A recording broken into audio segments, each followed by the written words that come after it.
Hi there, and thanks for watching today.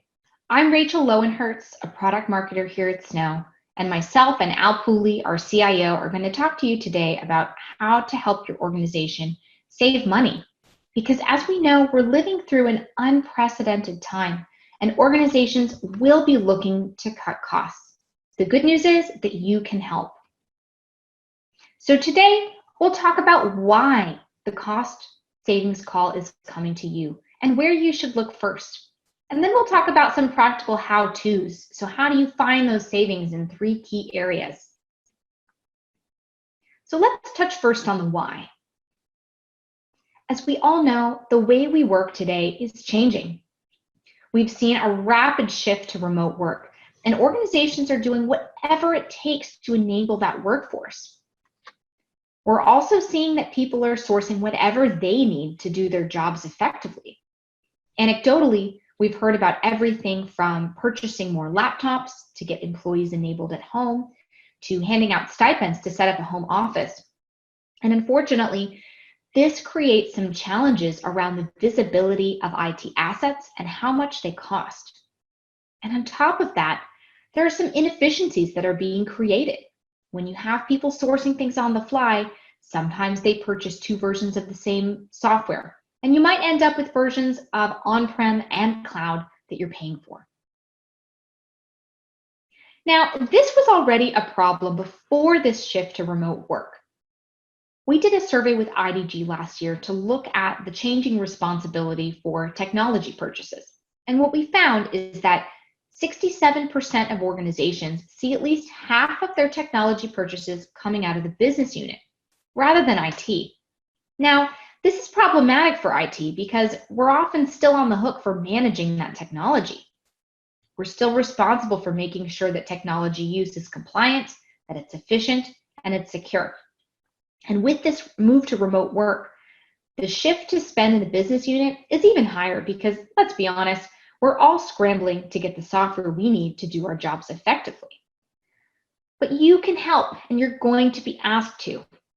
Right now, your organization is probably just trying to adapt to this change in how we work, but soon, as we start to see the economic impact solidify, organizations are going to be looking to cut costs, both to protect against uncertainty and to realign budgets to how we're now working today. So the ask to find those cost savings is coming to you, whether you're an IT leader or a practitioner. The good news, you are in a great spot to help because you're sitting on a goldmine of information about software that's been bought and how it's being used in the organization. And as you'll see in the next few slides, there's significant opportunity to save money in a few key areas. Now, this applies to even the best run organizations because Gartner estimates that up to 30% of IT spend on software and on cloud services is wasted. So by reclaiming some of that waste, you can help your business stay healthy during what's proving to be a very trying time.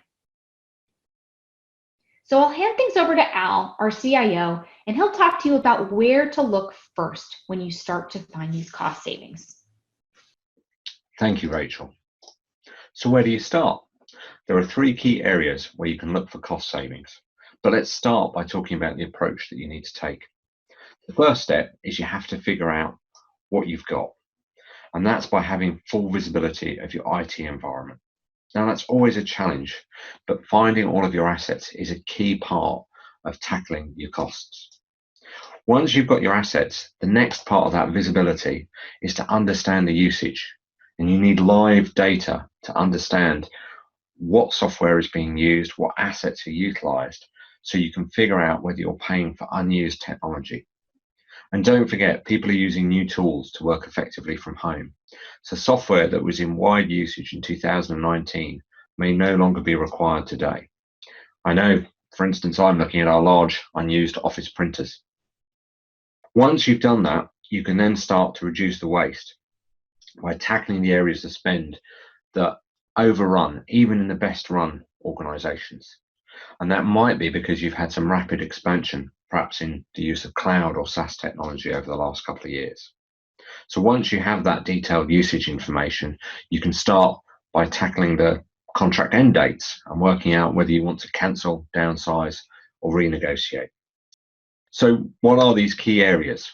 Where should you look first? Well, as the old saying goes, it's about following the money. And we can apply that to technology spending. If we start at the market level in general, this is from Gartner's forecast of IT spending from 2017 to 2022. You'll see here there are three main areas of growth which could represent great opportunity for cost savings: enterprise apps, SaaS, and cloud. Despite having the lowest projected growth at 175%, enterprise software still makes up a substantial portion of IT budgets. But this is generally outpaced by the fast growth both in SaaS and public cloud, which we would expect to continue even more rapidly as the current reality of remote working shifts our technology needs. So this gives you an idea of the market as a whole, but let's turn to how this could play out for you. So this is an actual budget breakdown from an enterprise customer. The 7 key buckets of spend that you can see here in their IT budget, but it's the top 4 that are really challenging. It's hard to see where the money goes and know whether you're obtaining value. Everyone in the business is buying software, hardware, cloud services. It's no longer under IT's control. And there's a dramatic shift to the cloud going on. In this particular customer's case, they grew their IaaS spend from $300,000 a year to $16 million in just 5 years. And we shouldn't lose sight of still the large amount of on-premise software which remains in their budget. So now let me hand back to Rachel to talk about how you can start working on putting this program into action. Now, before you can actually capture cost savings in the areas Al touched on, you have to start with complete visibility. In other words, you have to see exactly what you have and where. And this is tough to do even in the best of times. In general, ITAM teams tend to have a pretty good handle on what's inside the enterprise and in the data center. But when it comes to mobile, cloud, and virtualization technologies, the record is a bit mixed.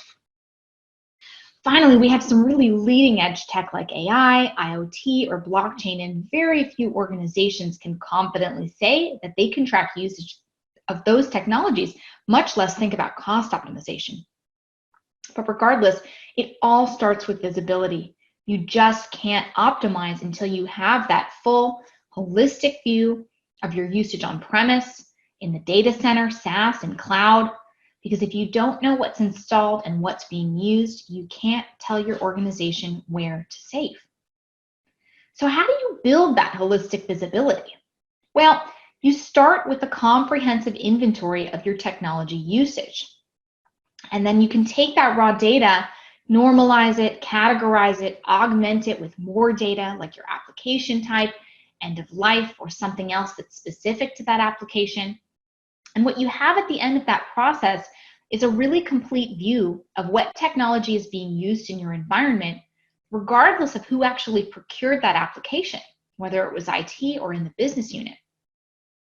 So now you know why you're going to need to find cost savings and where to look first. Now let's talk about how to actually do it for our 3 key areas. So we're going to talk about enterprise applications, SaaS, and cloud. And I'll touch on these at a very high level. If you want to go deeper, check out the Resource Center on the Snow homepage because we have webinars and guides available on each of these 3 topics that give you more of the practical how-to. So let's start with enterprise applications. Now, when you think about your enterprise software, this is what resides in your data center. It's easy to ignore opportunities for cost management and just accept the very high expense that's involved. And that's because this software is the bedrock of your business. And the last thing you need is to risk your functionality not being available if you don't have enough licenses for your needs. It's kind of like the utilities you pay for in your house. You just accept the cost and you pay the bills. But the reality is there are huge opportunities to manage your costs and to make sure you're using all the entitlements you've purchased in the most effective way possible before you purchase more. If you start with that clear visibility, you can find significant savings over the long term. And when you know exactly what you're using and the costs associated with that, you can leverage that knowledge in your contract negotiations to see even more savings. So I've put a few of the key vendors that you might have in your organization up on this slide. There are different things to look for with each of these. So with SAP, the big place that you'll get cost savings is to make sure that you have the right license type assigned to each user. SAP licenses cost anywhere from $300 to $3,500. And if you don't have a license assigned to a user, SAP assumes that that professional $3,500 license is required, and it's going to charge you accordingly. So when you manage and automate this, it gives you a tremendous opportunity to save. Now for Oracle, incorrect virtualization deployment is the standout, specifically for VMware, because Oracle doesn't recognize this as a valid way to limit the number of licenses involved. And it requires that all the physical cores where the VM may land are licensed, and the cost for this can easily ramp up to millions of dollars. For IBM, you want to make sure that you're using your hardware and your PVU licenses efficiently. And that's just one of the many ways you can manage the costs associated. Now, for Microsoft, knowing what you have and use is key. Are you still paying for desktop licenses on top of Office 365? Are you paying for expensive Microsoft project licenses that just aren't being used? The opportunity here is immense. Now, for the best results, this should all become an ongoing process. You want to continually check and compare your entitlements to your usage and redistribute your licenses to get the maximum effect. Let's talk a little bit now about managing costs for SaaS.